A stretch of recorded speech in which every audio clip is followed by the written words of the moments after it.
So the lawyer answers him in verse number 27, saying, "Thou shalt love the Lord thy God with all thy heart, with all thy soul, with all thy strength, all thy mind, and thy neighbor as thyself." Jesus said unto him, verse 28, "Thou hast answered right. This do, and thou shalt live."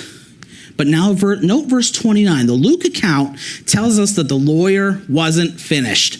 Such a typical lawyer move, to not be finished. You would think that after the whole spiel in whether it be a criminal or a civil case, it doesn't really matter. Lawyers just love to drag on and on and on. It's no worse than a filibuster in Washington. The lawyer he couldn't leave it at that. He just had to go on. So he says so Luke declared that he's trying to justify himself. He says in verse 29, "But he, willing to justify himself, said unto Jesus, And who is my neighbor?"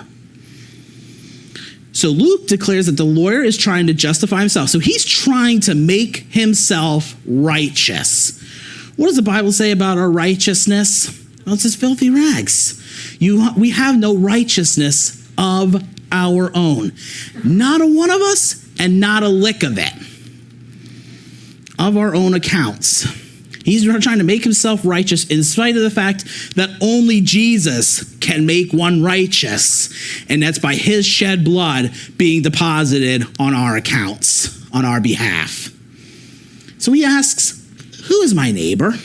And that is where Jesus gives a parable, and it is a very familiar one. Christians are very familiar with the parable of the Good Samaritan. There's probably a handful of people out there that are very religious. I'm going to go ahead and read verses